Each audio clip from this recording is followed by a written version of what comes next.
ክብሯትና ክብሯን ተመልካቾቻችን እየተከታተላችሁት የምትገኙት የጌዲዮ ቴሌቪዥን የእንግዳ ሰዓታችን ላይ ነው የምንገኘው። በዛሬ ዝግጅታችን ደግሞ ዶክተር አብዮት ማብራትን የደቡብ ኢትዮጵያ ክልላዊ መንግስት ግብርና ምርምር ኢንስቲትዩት ዋና ዳይሬክተርን አቅርበን እየተወያየን ነው የምንገኘው። ስለ እንሰት፣ ስለ ቡና እና ስለ ስራ ስር ተክሎች አንስተን በአጠቃላይ ደግሞ ስለ እንስሳትም የተለያዩ ሐሳቦችን አንስተውልን ነበር። ግን ምርምር ሲባል ምርምር ለአንድ ችግር መፍትሄ ለመሆን ነውና የሚመጣው አንድ ምርምር አለ ካል አንድ ችግር አለ ማለት ነው። ስለዚህ በደቡብ ኢትዮጵያ ክልል ውስጥ ግብርናው ዘርፍ ላይ ምን ችግር ገጠማችሁ ብለን እስቲ ዶክተርን እናነጋግራቸው። በጣም እናመሰግናለን። ጥያቄ ነው። ግብርና ላይ ምን ችግር አለ ብለው ግብርና በተፈጥሮ በርካታ ችግሮች አሉት። ተፈጥሮ ራሱ ለሰው ስትሰጥ ከፍተ እንድትጠቀም ነው። ተከፍቶ ሳይሆን ተሰጠ ከፍተ እንድትጠቀም ነው። ተፈጥሮ ራሱ ሲፈጠርም ጀምሮ የተሰጠው። ስለዚህ ይሄን የመክፈት ስራ የኛ ነው። ስለዚህ ምርምር የመክፈትን ስራ ፖቴንሻልን የማሳየት ስራ ነው የሚሰራው።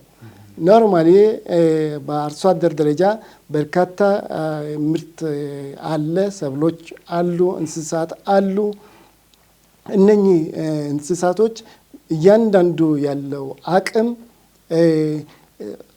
እንዳጠቃላይ የወጣ አቅም አይደለም እና በድፍን በዛው ባለው ማህበረሰብ መጠን አገልግሎት እንዲሰጥ የተፈጠሩ ናቸው። የምርምር ስራ ይሄ ቀድሞ ከፊት ሆኖ አቅሙን የማውጣት ስራ ነው በዋናነት የሚሰራው።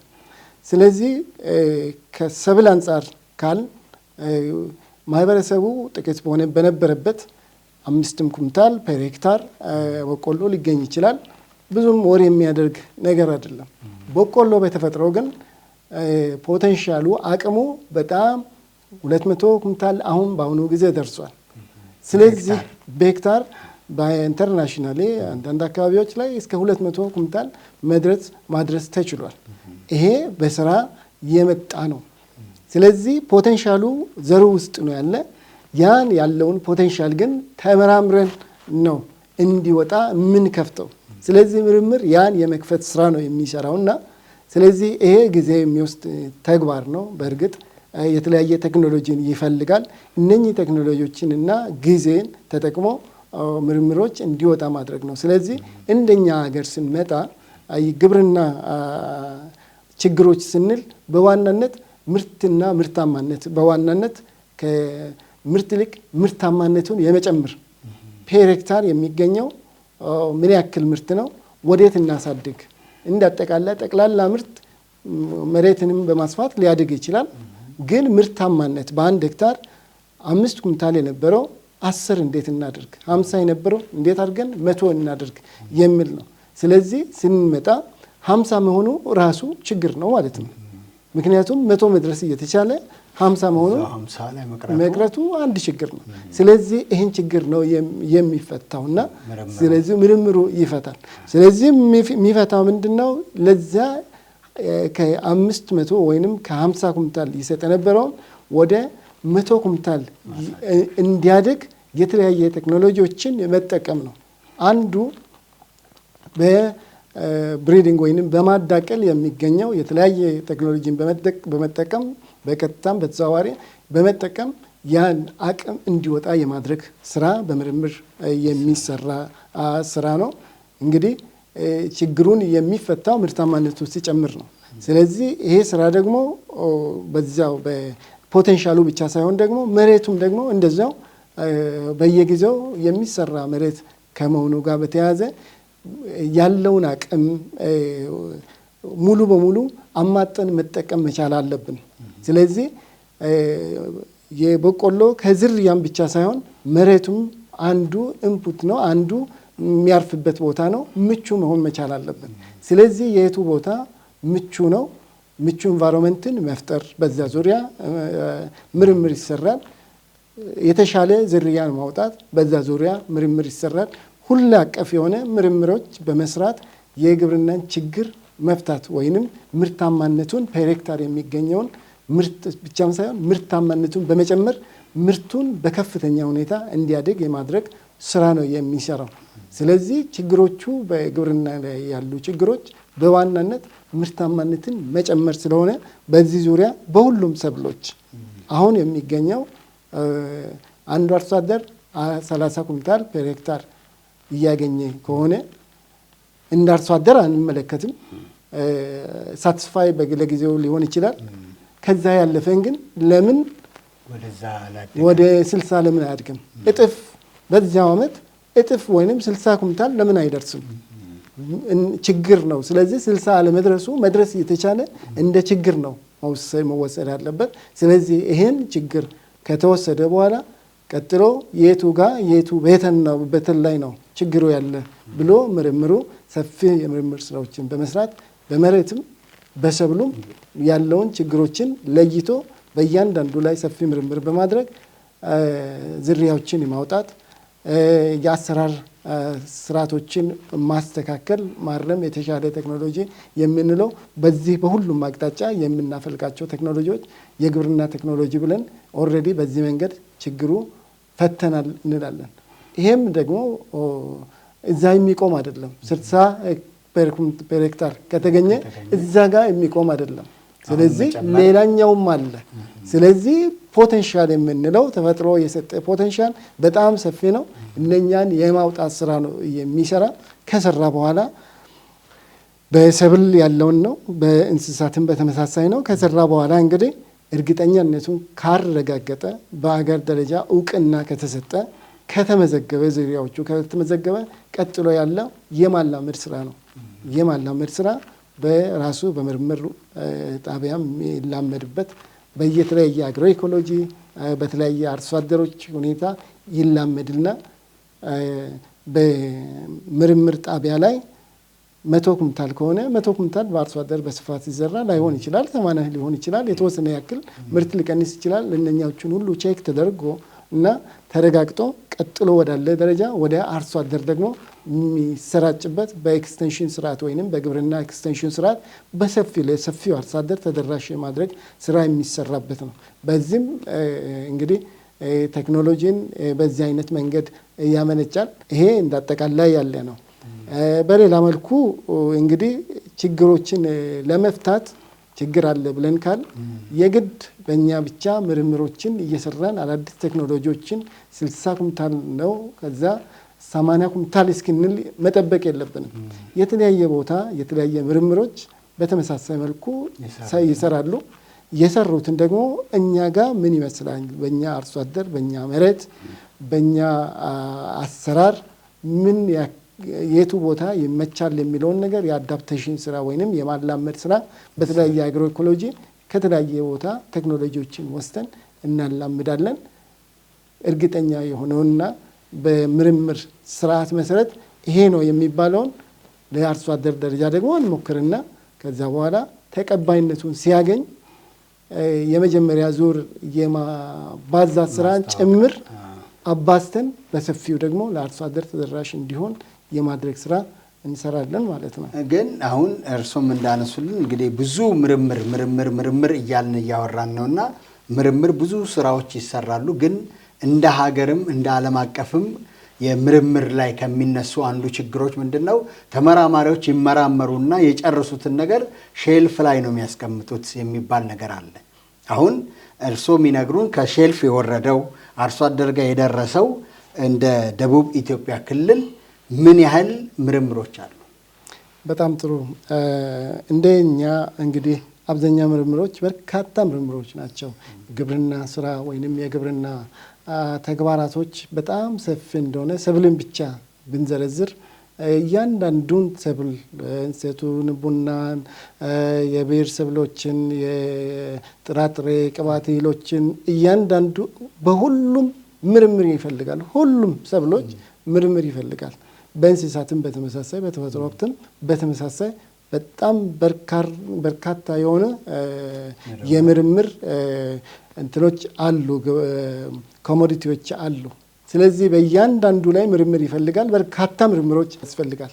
ይሄ ምርምር በምርምር ደረጃ ሁሉም ውጤታማ ይሆናሉ ማለት አይደለም። አንዳንድ ጊዜ በጥሩ ቴክኖሎጂ እናመነጫለን ተብሎ የተሻለ ውጤት ኖሮ አንዳንድ ጊዜ በአርሶ አደር ደረጃ ደርሶ ይሄ ችግር አለ ሊል ይችላል አርሶ አደሩ።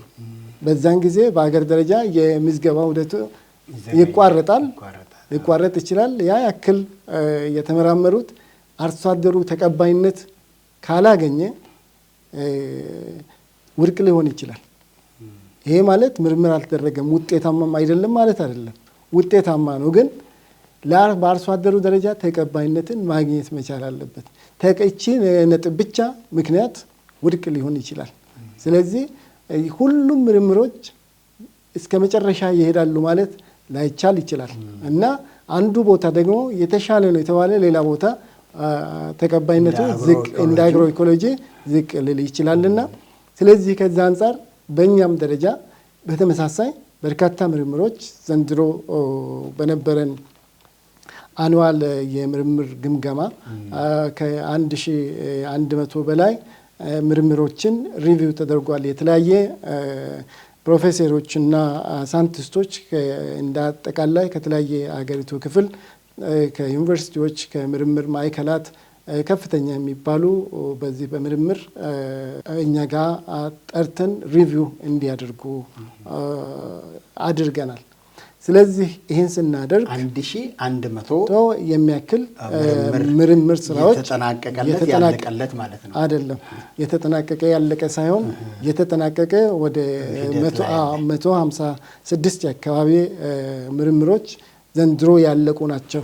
ለብዙ ዓመታት መጥቶ የተጠናቀቁ ናቸው። ያ ማለት ተረጋግጦ ይሄ በእነኛ ሪቪው ሊያደርጉ በሚችሉት ሊገመግሙ አቅም ባላቸው ለአርሶ አደሩ ተደራሽ ቢሆን ችግር የለም የሚባሉ የተጠናቀቁ ናቸው። ሂደት ላይ ያሉ ደግሞ ከ600 በላይ ምርምር ስራዎች አሉ።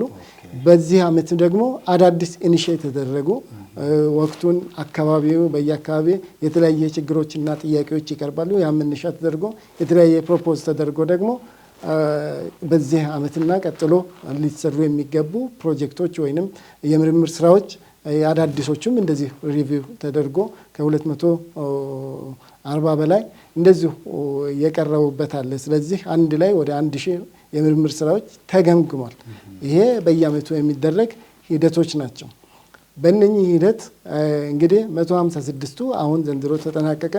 የተጠናቀቀውን ተጠናቀቀ ብቻ ማለት ሳይሆን የተጠናቀቀው ደግሞ ምን መሆን አለበት እንደገና በደንብ ሪቪው ሊደረግ ይገባል፣ መገምገም አለበት። አሁን በእርግጥ በደንብ የተገመገሙ ናቸው፣ የተሻሉ ናቸው፣ በአርሶ አደሩ መውረድ የሚችሉ ናቸው። ግን እርግጠኛ መሆን ያስፈልጋል። ስለዚህ ከእነኛዎቹ ውስጥ ሊወድቁ የሚችሉ ሊኖሩ ይችላሉ ድጋሚ። ምክንያቱም እኛ ጋር ያለው ትንሽ ነው፣ ቀጥሎ ወደ ሰፊው አርሶ አደር ነው። ሰፊ አርሶ አደር እኛ ጋር የሚፈጠረው ማንኛውም ትናንሽ ችግሮች ትልቅ ችግር ሊፈጥር ስለሚችል ስለዚህ 2-3 ጊዜ እናስገምግምና መገምገም አለበት። ስለዚህ በተለያየ ሳይንቲስቶች በተለያየ ፕሮፌሰሮች ድጋሚ መገምገም መቻል አለበት። ከነኛ ውስጥ የጠራውን 100 ሊሆን ይችላል 50 ሊሆን ይችላል በጣም ጥሩ ቴክኖሎጂ ናቸው የሚባሉትን ወደ ኤክስቴንሽን ስርዓት ውስጥ እንዲገባ በፓኬጅ መልክ እንቀርጽና እነኛዎቹን አንደኛ በአርሶ አደር ደረጃ እኛም የማላመድ ስራ እንሰራለን። የአርሶ አደሩ ጋር የማስተዋወቁን ስራ እንሰራለን። ይሄ ፕሪ ኤክስቴንሽን ዴሞንስትሬሽን የምንለው ፕሪ ኤክስቴንሽን ዴሞንስትሬሽን ብለን በስፋት የምንሄድበት ነው። ስለዚህ ከአርሶ አደር ጋር በኤክስቴንሽን መልክ የምናስተዋውቅበት ቴክኖሎጂ ነው። ሁለተኛ በመጽሐፍም በተለያየ ሚዲያዎችንም የመሳሰሉትን ተጠቅመን አርሶ አደሩ የማስተዋወቁ ስራ እንሰራለን። ሶስተኛ ግብርና ባለሙያዎችን አሰልጥነን እነኛ ቴክኖሎጂዎች ስለሆኑ ወደ ግብርና ስርዓት ውስጥ ገብቶ አርሶ አደሩ ተጠቃሚ እንዲሆኑ የምናደርግበት ስርዓት ነው የሚሆነው። ስለዚህ ምርምር ስራ በጣም ሰፊ ምርምር ይሰራል። ሁሉም ግን እያንዳንዱ ውጤታማ ነው ወይንም ሁሉም መሬት ላይ ይወርዳል ማለት አይቻልም። ኮቪድ ጊዜ ሁሉም ሀገራት ተመሳሳይ በሆነ መልኩ እያንዳንዱ የኮቪድ ክትባት ለመስራት ሁሉም ጥረት ያደርጉ ነበር። አብዛኛዎቹ ያደርጉ ነበር። አንድ ብቻ ሳይሆን በርካታ በተለያየ መንገድ፣ በተለያየ ዲዛይን፣ በተለያየ አሰራር ምርምር ሲደረግ ነበር። ግን መድኃኒት ሆኖ የሚወጣ ከነኛ ምርምሮች 100 ምርምር ሊሆን ይችላል፣ 1000 ምርምር ሊሆን ይችላል። መድኃኒት እርግጠኛ የሚሆነው አንድ ምርምር ግን የወጣ ብዙውን ህዝብ መፍትሄ የሚሰጥበት ነው። ስለዚህ ሁሉም ምርምር 1000 ስለሆነ ሁሉም ምርምሮች በዛ ደረጃ በዛ ቁጥር በቃ የሀገር ሁሉ በአንድ ጊዜ ተፈታ ማለት አይደለም። ስራው በጣም ሰፊ ነው። የግብርና ችግርም ማነቆችም በዛ ደረጃ ያሉ ናቸው። ስለዚህ በየጊዜው አቅማችንን ዴቨሎፕ እያጎለበትን በሄድን ቁጥር እነኚህን በስፋት የምንሰራበት ነው። ይሄ 1000 በሌሎች ባደጉት በግልም ደረጃ የሚሰሩ በተለያየ ሀገሮች ከ1000 በላይ የተለያየ ምርምሮችን ይሰራሉ፣ ሊኖራቸው ይችላል። ስለዚህ በአንድ ሰብል ለምሳሌ በዓለም አቀፍ ደረጃ ሲሜንት የሚባል በስንዴና በሩዝ በበቆሎ የሚሰራ እና በተወሰነ እህሎች ብቻ ነው። በአገር ደረጃ በተለያየ በዓለም ደረጃ ተቋም ነው። ሰፊ የሆነ በጣም በርካታ የሆኑ ምርምሮችን ይሰራል፣ ውጤትም ያመጣል። በእነኚህ በሺህ የሚቆጠሩት ሳይሆን ውስን ደግሞ የወጣ አገሪቱን ሊቀይር የሚችል ምርምሮችን የሚወጣበት ስርዓት ነውና ስለዚህ ምርምር ቀጣይነት ያለ ነው። ሁሉም ምርምር ውጤቶች እያንዳንዱ ሁሉም ውጤቱ በዚህ መንገድ ነው የሚባልበት አይደለም። ተመራማሪው በጣም በብዛት ቀንና ሌሊት ለፍቶ ውጤታማም ሆኖ ቦታዎቹ በተለያየ መንገድ ለውጥ ሊኖር ይችላል። ለማንኛውም ግን አሁን የምንሰራቸው ባለፈው ዓመት እንደዚሁ ያደረግናቸው ምርምር ስራዎች ነበሩ፣ ሪቪው የተደረጉ ከዛ ውስጥ ወደ 39 የሚሆኑትን ኦልሬዲ አሳትመን ወደ አርሶ አደር እንዲገባ የማድረግ ስራ ሰርተናል። ቴክኖሎጂዎችን ነው እንግዲህ የምንለው። ይሄ ቴክኖሎጂ ስንል የአሰራር ስርዓት ሊሆን ይችላል፣ የአስተሳሰሩም ቴክኖሎጂ ነው፣ የማዳበሪያ አጠቃቀሙ፣ ሰብሉም በመሳሰሉት ሰፊ ናቸው ቴክኖሎጂ ነው እና ስለዚህ እነኚህ ቴክኖሎጂዎችን ለአርሶ አደሩ ከባለፈው ዓመት ዘንድሮ ፓኬጅ አድርገን ወደ አርሶ አደሩ እንዲደርስ ተደራሽ የማድረግ ስራ ሰርተናል። እንደ አጠቃላይ እንደ ሀገሪቱ ግን ስናይ የቴክኖሎጂ አቅማችን ወይንም ያለውን ቴክኖሎጂ ራሱ ተጠቅመን ምን ያክል ወደ ተግባር ገብተናል የሚለውን ሰፊ ስራ የሚፈልግ ነው፣ የሚጠይቅ ነው።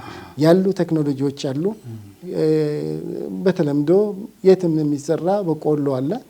በቆሎ የተለያየ ዝርያዎች እስከ 100 ኩንታል በሀገራችን ከዛም በላይ የተለያየ ምርታማ የሆኑ ዝርያዎች አሉ። ይሄ ግን ሙሉ ፓኬጅ የሚባለውን አሰራርን፣ ዝርያን፣ ማዳበሪያን ማመጣጠን፣ የአዘራር አሰራርን ከዛም በላይ ደግሞ በምርት ሂደት ላይ የሚከሰቱ ችግሮችንም ሰብል ጥበቃ፣ ድህረ ምርት አያያዝንም ሁሉንም በተከተለ መልኩ ከሰራን ከ100 በላይ በጣም በርካታ ዝርያዎች አሉ፣ አሰራሮች አሉ። ያን ተግባራዊ ከማድረግ አንጻር በርካታ ስራዎች ይፈልጋልና በዚያ ላይ በጣም ሰፊ ስራዎች መስራት ይጠይቃል። በዚህም አንጻር በእኛ ደረጃ አሁን ቴክኖሎጂን የማስተዋወቅ ቴክኖሎጂ ማመንጨትና ማላመዱ ብቻ ሳይሆን የማስተዋወቁንም ስራ በተለይ ቅድም ያነሳሁት ስሞል ስኬል ላይ የዴሞንስትሬት እያደረግን ነበረ። በተወሰነ በአርሶ አደር ማሳ ወስደን 10 በ10 ሊሆን ይችላል፣ 1 ሄክታር ሊሆን ይችላል የማስተዋወቅ ስራ ስንሰራ የነበረበት ነበረ። በአሁኑ ጊዜ ግን ከመንግስትን ፖሊሲ አንጻር በስፋት የማስታወቅ ይሄ 1 ሄክታር ወይንም 10 በ10 የምናደርገውን አሁን አንዳንድ አካባቢ ላይ ከ20 ሄክታር በላይ እስከ 50 100 ሄክታር ድረስ በእኛው በራሳችን እያላመድን በስፋት እየዘራን አርሶ አደሩ ሞር ቴክኖሎጂን እንዲያውቅ ሞር በቴክኖሎጂ ጋር እንዲታወቅ የማድረግ ስራዎችን እየሰራን ያለንበት ነው። ፋርም ዴይ ወይም ደግሞ የአርሶ አደሮች ቀን ይካሄዳል። የአርሶ አደሮችን ቀን እናካሄዳለን። ከዛ በኋላ ለምሳሌ እዚህ ገዴኦ ዞን ጮርሶ ወረዳ ወደ 40 ሄክታር በዚህ በላርጅ ስኬል ደረጃ በስንዴ ላይ በስፋት በአንድ ኩታ ገጠም በስፋት በመዝራት አንደኛ ቴክኖሎጂን የማስተዋወቅ ነው። ኩታ ገጠም የሚለውንም አመለካከት በስፋት የማስተዋወቅ ነው። እያንዳንዱን የቴክኖሎጂ ስርዓትን ደግሞ እንጠብቅ ቀንና ሌሊት ባለሙያዎች ወይንም ተመራማሪዎች በቅርበት ሆኖ እያንዳንዱን ተግባራዊ በማድረግ ውጤታማ እንዲሆን የማድረግ ስራ ተሰርቶ በተለይ 2017 እና 2018 ዘንድሮ በጣም ጥሩ ውጤታማ የሆነው የማስተዋወቅ ስራ አርሶ አደሮችን በጣም በከፍተኛ ሁኔታ የተደሰቱበት ያን ደግሞ የአንድም ዘር ምንጭ አድርጎ ይሄንን ስንዴ ያው ከኛ የሚወጣ ስለሆነ የዘር ምንጭ አድርጎ የመጠቀም ቴክኖሎጂን የማስተዋወቅ አንድ ላይ ደግሞ በቅንጅት ሲፈጠር የገበያ ሁኔታንም የመሳሰሉትን ያሳልጣል። ማህበር እንዲደራጅ ማድረግ እነኚህ ነገሮችን በማድረግ የተሻለ ቴክኖሎጂ ተደራሽ እንዲሆን የማድረግ ስራዎችን እየሰራን እንገኛለን። በድንችም በቡናም በመሳሰሉትም እንደዚያው የማላመድ ስራዎች እንግዲህ ያው ደቡብ ኢትዮጵያ ክልላዊ መንግስት የግብርና ምርምር ኢንስቲትዩቱ በጣም ብዙ የምርምር ስራዎችን እየሰራ እንዳለ ነግረውናል። ግን አሁን ቤት ቁጭ ብለው የሚመለከቱን ተመልካቾች አንድ ጥያቄ ቢነሳ ደስ የሚላቸው ይመስለኛል። ይሄ ምርምር የሚለውን ነገር ስናነሳ እንግዲህ ቤት ቁጭ ብለው የሚመለከቱ እናቶችም አባቶችም ወጣቶችም ሊሆኑ ይችላሉና ምርምሩ ሲካሄድ አሁን ስንዴው ላይ ገብሱ ላይ በቆሎ ላይ እንስሳቱ ላይ ሁሉ ነገሩ ላይ ነውና ምርምር የሚካሄደው ከጣዕም አንጻር እንደዚሁ ደግሞ የሚነሱ ጥያቄዎችም አሉ። አንዳንድ አርሶ አደሮችም ያነሳሉ፣ አንዳንድ ደግሞ አልፎ አልፎ ተመራማሪዎችም ያነሳሉ። ነባር ዝርያዎች አይጠፉም ወይ? ነባር ዝርያዎች ይጠበቃሉ ወይ እናንተ ጋር? ከጣዕም አንጻር ደግሞ አንዳንዴ በቆሎው ጣዕም የለውም፣ እንደ ድሮ አይደለም ጣዕሙ፣ ብዙ ዘር አገኘን ብዙ ኩምታል አገኘን እንጂ ጣዕሙ ጥሩ አይደለም የሚል አስተሳሰብ ይነሳልና የነባር ዘርን ከማቆየት ምርምሩ ምን እየሰራ ነው? ይሄንን ቢመልሱልኝ ደስ ይለኛል። መልካም። የምርምር ስርዓቱ ነባሮቹን ዝርያዎችን የመጠበቅ የማቆየት ስራ በአንድ በኩል መሰራት የሚገባ ነው። በዚህ ዙሪያ ቀደም እንዳነሳው ከ700 በላይ የእንስሳት ዝርያዎችን አቆይቶ መጠበቅ ትልቅ ስራ ነው። ባዮዳይቨርሲቲ ኢንስቲትዩት ነባር ዝርያዎችን በተለያየ መንገድ ኢንስቲትዩቱና ኢንስቲትዩቱ መንገድ የሚጠብቅበት ስርዓት አለ። በእኛም ደረጃ በተወሰነ ደረጃ የተለያየ ዝርያዎችን እዛ የመጠበቅ ስራዎች ይሰራሉ። በዋናነት ግን ዝርያዎችን ከመጠበቅ ጋር በተያያዘ በእኛ ደረጃ ያወጣናቸውን ዝርያዎችን ማንም አይጠብቅም፣ እኛን የምንጠብቀው። ስለዚህ ከወላይታ ሶዶ ወይንም ከአራካ ምርምር የወጡ የስንዴ ዝርያዎች አሉ፣ የወጡ የቦሎቄ ዝርያዎች አሉ፣ የጤፍ ዝርያዎች አሉ። የራሳው ቴክኖሎጂ ነው፣ የተቋሙ ቴክኖሎጂ ነው። ያን የመጠበቅ ማንኛውም ሌሎች ተቋማት ይሄን አይጠብቅም። መብቱ ስለሆነ የመጠበቅ ግዴታ አለ። ስለዚህ ያን የመጠበቁ ግዴታ ነው። ስለዚህ እነኚህን ራሳችን ያወጣነውን በማንኛውም መንገድ መጠበቅ ግድ ነው የሚሆነው። ሌሎችን ዝርያዎችን ግን በአንደኛው አርሶ አደር ደረጃ የሚጠበቅበትን ሁኔታ መፍጠር ነው። ከሚመለከታቸው ጋር ተቀናጅተን ደግሞ የሚጠበቅበትን ሁኔታ ማፈላለግ ነው። በተለይ ነባር ዝርያዎችን ከመጠበቅ ጋር ከባዮዳይቨርሲቲ ጋር በጋራ ስራዎችን መስራት ይፈልጋልና ይሄን የመቀናጀት ስራ ከነሱ ጋር እየተቀናጀን የምንሰራበት ነው። ግን አንዳንዶቹን እና እኛ ስፔሻላይዝ ያደረግናቸውን የምናደርጋቸውን ራሳችን የምንጠብቃቸው መስራች ዘሩን ትጠብቃላችሁ ማለት ነው እኛ ሪሊዝ ያደረግናቸው። ከዛ ውጪ በምርምር የሚወጡት ዝርያዎች ከጣዕማቸው አንፃር የሚነሱ በርካታ ነገሮች ጥያቄዎች ሊኖር ይችላል። በርካታ ጊዜ ይነሳሉ፣ ምላሽ ይሰጣል። በዋናነት የምርታማነት ላይ ትኩረት ስናደርግ ያ ተመሳሳይ በሆነ መልኩ የትንሹ ዘር እንደሚሆን ወይንም እንደሚገኝ መጠኑ ወይንም የስታርች ሁኔታ በተወሰነ ደረጃ የሰውነት የጣዕም ወይንም የምላስ ከምላስ ያለፈ ነው። ምግብ የምንለው ነገር ከምላስ ወይንም ከራሳችን የቅምሻ ወይንም በምላስ ላይ ከምናደርገው ያለፈ ነው።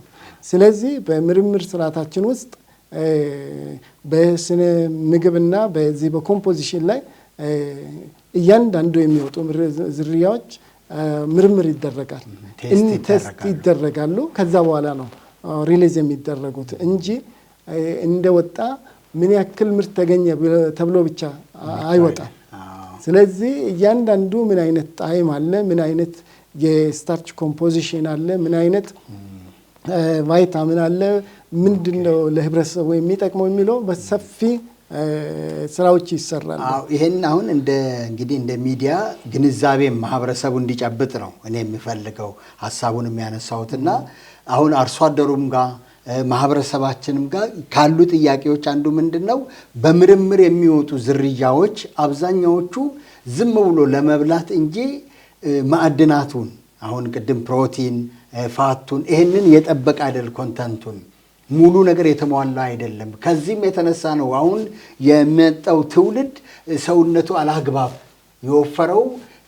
ያው ወፋፍራም ልጆች አሉና ህፃናቱ እንዲህ የፋፉት ከዛ ከምርምር የመጣው እንትኑ ዝርያው ኖርማል ስላልሆነ ነው የሚለውን ግንዛቤ እንዲያስጨብጡልኝ ስለፈለኩ ነው ያነሳው። መልካም። በነገራችን እንደ አገራችን አሁን ከመፋፋትና ከፋሪ ይልቅ የመቀንጨር የሚለው እኛ ሀገር ያለው ችግር በዋናነት የመቀንጨር ችግር ነው። ስለዚህ ይሄ የመቀንጨርን ችግር ደግሞ የምንፈታ የምግብ ማንነታቸውን ወይንም አጠቃላይ ይሄ የጤና በምግብ ላይ የሚደረጉ ምርምሮች እንደ ሀገር የመቀንጨር ችግር አለ ማለት የምግብ የምንፈልገውን ምግብ ሰውነታችን እያገኘ አይደለም የሚለውን ነው የሚያመለክተው። ሌሎች ሀገሮች የተለያየ መንገዶችን የተለያየ ነገሮችን ሊነሳ ይችላል። እንደ ሀገራችን ግን ይሄ የመቀንጨሩ ችግር ላይ ሞር ፎከስ አድርገን መስራት አለብን። ስለዚህ የመቀንጨርን ችግር ለመፍታት በምግብ ራስን እንድንችል ሰፊ ስራዎችን መስራት መቻል አለብን።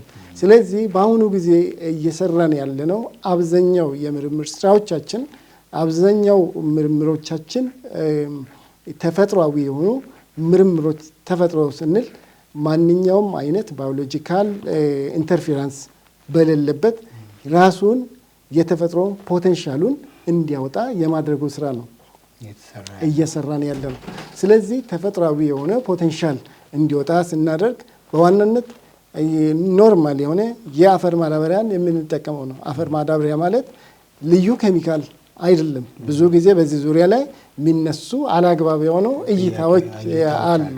ይሄ ተገቢነት የሌለው ነው። የአፈር ማዳበሪያ ማለት አብዛኛው አካባቢ ከመሬት ውስጥ ተቆፍሮ የሚወጣ የፖታሲየም ፎስፎረስ ከሆነ ፎስፎረስ ድንጋዮችን ለመሸከም ወይንም ለማጓጓዝ በሚመች መልኩ ኮንሰንትሬት አድርጎ ፓክ ተደርጎ የሚመጣ እንጂ የተለየ በፋብሪካ ብቻ እንትን የሚደረግ አይደለም። ሌላውም በሚመለከት ናይትሮጅንም በሚመለከት የተለየ ነገር የሚደረግ አይደለም። እኛ ጋር በዋናነት ሁለቱ የሚመጣው እነኚህ ዳፕና ዩሪያ ነው። ናይትሮጅንና ፎስፎረስ ላይ ትኩረት ያደረገ ነው ከማዳበሪያ አንጻር። ከዛ ውጪ ምርቱን በሚመለከት የተለያየ ምርቶችን ማለት በቆሎ ከሆነ የበቆሎ ዝርያ፣ ሃይብሪዶች ናቸው፣ ስንዴ ዝርያ ሃይብሪዶች ናቸው። ከዛ ያለፈ በባዮ ቴክኖሎጂ ቆርጠን እንዲህ አድርገን የሚሰሩ አይደሉም። እንደ ሀገራችን ያለ መሪ ይሄ በተለያየ ሀገሮች ለምሳሌ በህንድ አካባቢ በርካታ በስፋት ይሄ በተለያየ መንገድ ምርምር የተደረጉ በስፋት ለዘመናት የመጠቀሙ ባህል አለ፣ ልምድም አለ። ከኛ ሀገር አንጻር ግን ኢቭን ያኛውን መጠቀሙ ይቅርና እዚህ በእጃችን ያለውን ኖርማል ባለው ሁኔታ የተጠቀምን ያለ ነው። በአግባቡ በደንብ ተጠቅመን ውጤታማ ወደ መሆን አልመጣንም፣ አላዳረስንም። እያንዳንዱ አርሶ አደር ተጠቃሚ እንዲሆኑ አላደረግንም። ስለዚህ አሁንም ያለውን የማዳበሪያ አጠቃቀማችን ስንመለከት በሄክታር ከ40 ኪሎ ግራም የበለጠ አይደለም። እንዳጠቃላይ ስንመለከት ከዛም በታች ነው። እጅግ በጣም በወረደ መልኩ ነው። ይሄ አፈሩን ነው ያከምነው። ማዳበሪያን ስንጨምር አፈሩን አከምነው እንጂ ሌላ ነገር የተደረገ ነገር የለም።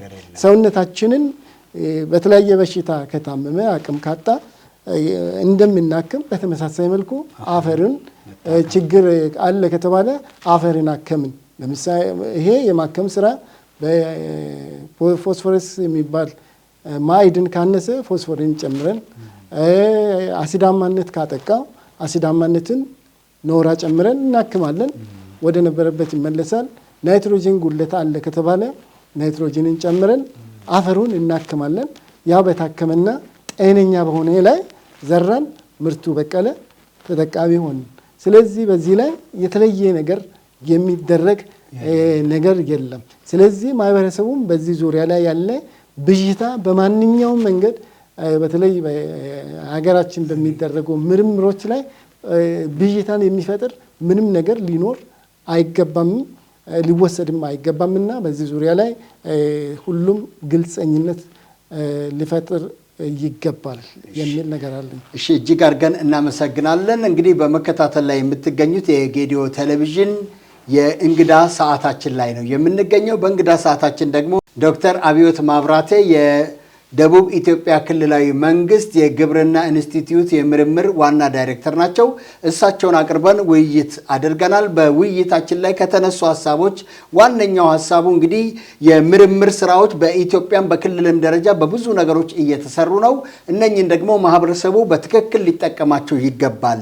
በተለይ ደግሞ አሁን በምርምር የሚወጡ ዝርያዎች ማዕድን የላቸውም፣ ጣዕማቸው ላይ ችግር አለ፣ እነ በቆሎ፣ ስንዴ፣ ገብሱ ይሄ ሁሉ ችግር አለ የሚል ሀሳብ የተለያዩ የማህበረሰብ ክፍሎች ያነሳሉ። ይህንን ደግሞ ዶክተር አብዮት ማብራቴ በተገቢው ሁኔታ መልሰውልናል። ስለነበረን ቆይታ ሁሉ እጅግ አድርገን እናመሰግናለን። የሳምንት ሰው ይበለን። የጌዲዮ ቴሌቪዥን ሌሎች ፕሮግራሞች የሚቀጥሉ ይሆናሉ። እኛ ግን የእንግዳ ሰዓታችንን በዚሁ አጠቃልናል። መልካም ሳምንት።